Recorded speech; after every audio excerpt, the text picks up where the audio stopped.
Sejak era Soeharto hingga hari ini sebenarnya BUMN itu sapi perah. Dia selalu menjadi sapi perah. Baik sapi perah bagi partai-partai maupun sapi perah bagi kekuatan eksekutif yang ada di dalamnya posisinya. Itu tidak pernah bergeser sesungguhnya. Beberapa saya narasumber untuk Kementerian Negara BUMN sampai dengan Rini Sumarno kemarin posisinya gitu, Bos. Setelah Erik, saya tidak tahu kenapa.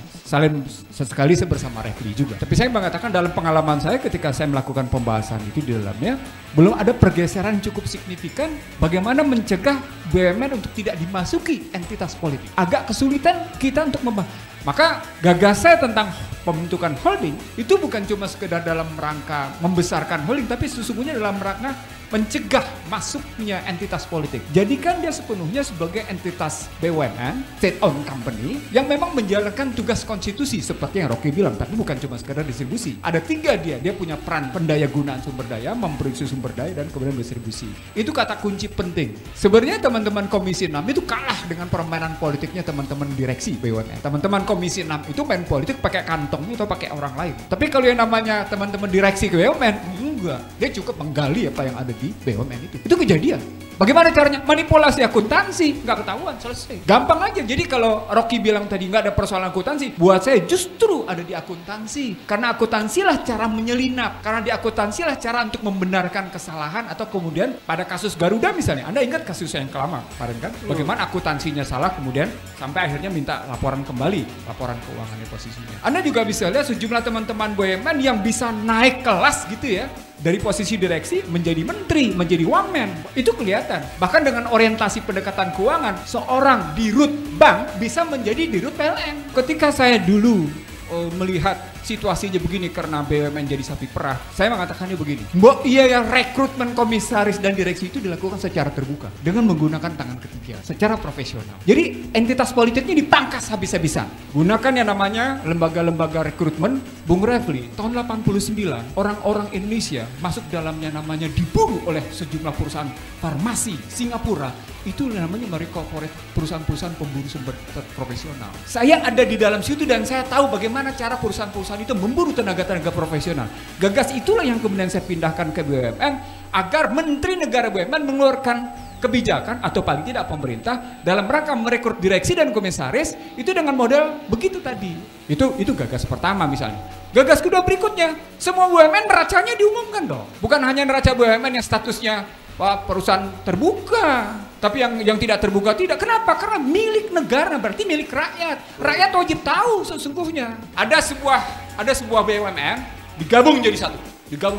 Dia bisa tuh menyatakan bahwa level dia itu selevel menteri. Sehingga ketika penandatangan kerjasama dia tidak mau hadirkan yang mendatang itu bukan menteri, cuma sekjen. Saya nggak usah sebut siapa. Sampai sebegitu rupanya dia memposisikan dirinya gitu posisinya. Ini baru kejadian belum lama gitu.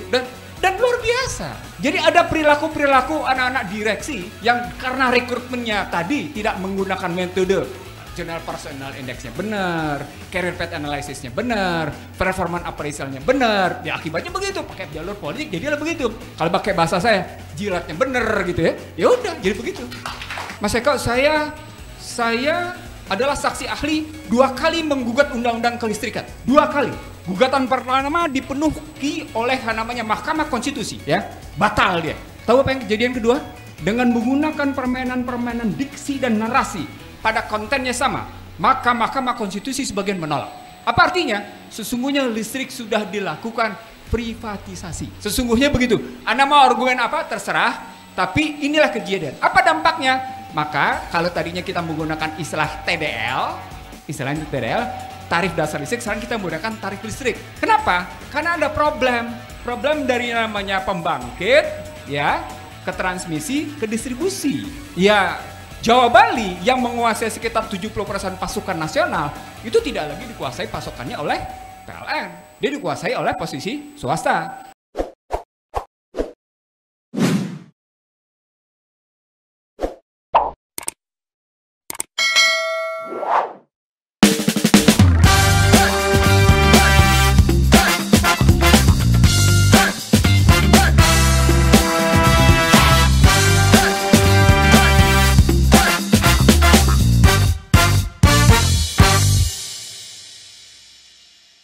Sejak era Soeharto hingga hari ini sebenarnya BUMN itu sapi perah. Dia selalu menjadi sapi perah. Baik sapi perah bagi partai-partai maupun sapi perah bagi kekuatan eksekutif yang ada di dalamnya posisinya. Itu tidak pernah bergeser sesungguhnya. Beberapa saya narasumber untuk Kementerian Negara BUMN sampai dengan Rini Sumarno kemarin posisinya gitu bos. Setelah Erik, saya tidak tahu kenapa.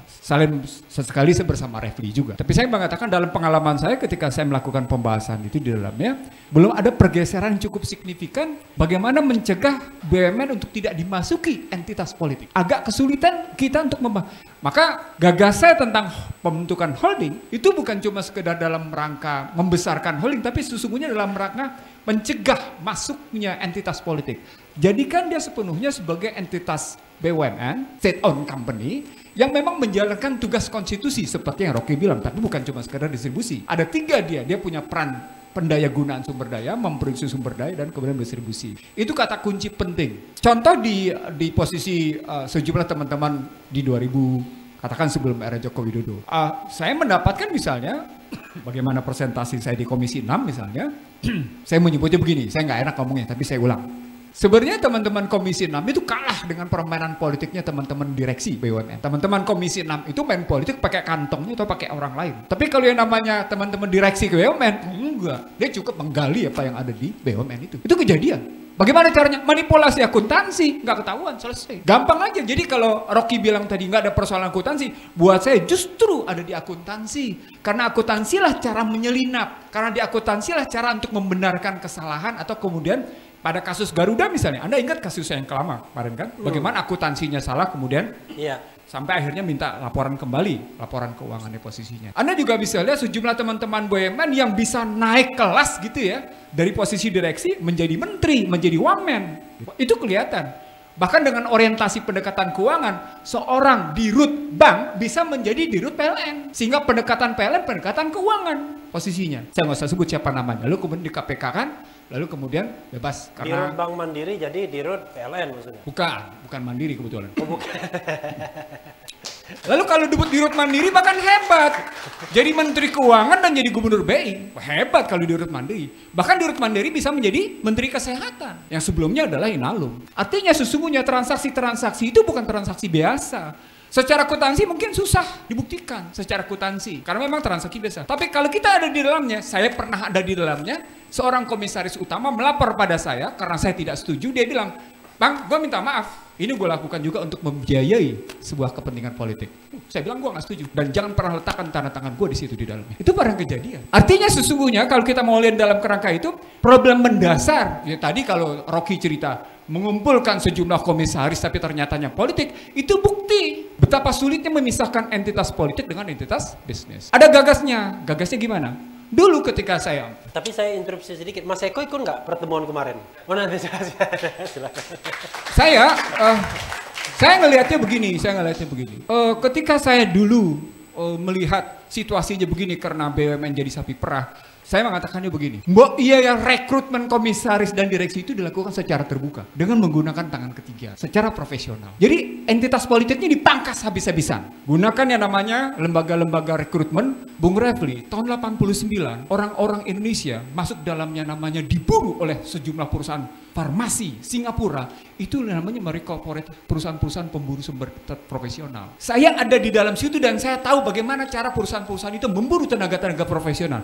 Gagas itulah yang kemudian saya pindahkan ke BUMN agar Menteri Negara BUMN mengeluarkan kebijakan atau paling tidak pemerintah dalam rangka merekrut direksi dan komisaris itu dengan model begitu tadi. Itu gagas pertama misalnya. Gagas kedua berikutnya, semua BUMN neracanya diumumkan dong. Bukan hanya neraca BUMN yang statusnya perusahaan terbuka, tapi yang tidak terbuka tidak. Kenapa? Karena milik negara, berarti milik rakyat. Rakyat wajib tahu sesungguhnya. Itu yang kedua. Yang ketiga yang paling penting adalah jika ada sesuatu yang misalnya begini, contoh sederhananya. Ini kejadian di era presiden sekarang. Saya menyebut sejumlah perusahaan melakukan strategic transfer pricing dan itu dibuktikan oleh Badan Pemeriksa Keuangan. Gak apa-apa tuh, gak apa-apa. Gimana ceritanya? Padahal itu juga jadi pembicaraan penting di Pansus. Tapi nggak apa-apa, fine-fine aja tuh. Gimana? Artinya sesungguhnya kita begitu menghamba pada kekuatan modal dan pada saat yang sama kita juga membenarkan entitas politik dan entitas bisnis itu bergabung jadi satu. Itu yang kalau dilihat dalam kerangka itu. Nah, pengalaman seperti ini sesungguhnya menggambarkan belum ada perubahan signifikan dalam kultur memanage BUMN, gitu ya. Saya ambil contoh lagi satu. Termasuk 1,5 tahun terakhir atau hampir 2 tahun terakhir. Saya ngambil contoh yang paling akhir deh. Yang paling akhir aja. Ada sebuah BUMN digabung jadi satu. Dia bisa tuh menyatakan bahwa level dia itu selevel menteri. Sehingga ketika penandatanganan kerjasama dia tidak mau hadirkan yang mendatang itu bukan menteri, cuma sekjen. Saya nggak usah sebut siapa. Sampai sebegitu rupanya dia memposisikan dirinya gitu posisinya. Ini baru kejadian belum lama gitu. Dan luar biasa. Jadi ada perilaku anak-anak direksi yang karena rekrutmennya tadi tidak menggunakan metode General Personnel Index-nya benar, Career Path Analysis-nya benar, Performance Appraisal-nya benar. Ya akibatnya begitu, pakai jalur politik jadilah begitu. Kalau pakai bahasa saya, jilatnya benar gitu ya. Ya udah, jadi begitu. Enggak, kita tidak betul-betul kalau istilah tadi menggunakan fit and proper. Dalam prakteknya nggak begitu, nggak juga fit and proper. Nggak juga berarti harus fit and proper ceritanya. Nah, kalau kemudian kita masuk ke dalam apa yang disebutkan oleh, tadi kebetulan Mas Eko bicara kelistrikan. Kalau bisa mic-nya stay di sini. Iya. Jangan kemana-mana. Mas Eko, saya adalah saksi ahli 2 kali menggugat undang-undang kelistrikan. 2 kali. Gugatan pertama dipenuhi oleh namanya Mahkamah Konstitusi. Ya, batal dia. Tahu apa yang kejadian kedua? Dengan menggunakan permainan-permainan diksi dan narasi pada kontennya sama, maka Mahkamah Konstitusi sebagian menolak. Apa artinya? Sesungguhnya listrik sudah dilakukan privatisasi. Sesungguhnya begitu. Anda mau argumen apa? Terserah. Tapi inilah kejadian. Apa dampaknya? Maka kalau tadinya kita menggunakan istilah TDL, tarif dasar listrik, sekarang kita menggunakan tarif listrik. Kenapa? Karena ada problem dari namanya pembangkit, ya, ke transmisi, ke distribusi. Ya, Jawa Bali yang menguasai sekitar 70% pasokan nasional itu tidak lagi dikuasai pasokannya oleh PLN. Dia dikuasai oleh posisi swasta. Saya mau kasih tahu sama Anda, ketika saya berdebat di bawah direksi Sofyan Basir, kasus 35.000 megawatt atau 35 gigawatt itu posisinya adalah asumsi-asumsi yang salah. Kenapa? Karena memperkirakan pertumbuhan ekonominya 7%. Fast track yang kedua adalah fast track yang salah. Sekali lagi, karena dia tidak berjalan dengan pemintaan kebutuhan berdasarkan pertumbuhan ekonomi dan perkembangan industri. Sehingga kesalahan yang terjadi pada fast track 2 dilanjutkan dengan yang namanya perencanaan 35.000 megawatt. Akibatnya PLN rugi. Kenapa? Karena prinsipnya take and pay. Anda mau pakai enggak bayar posisi.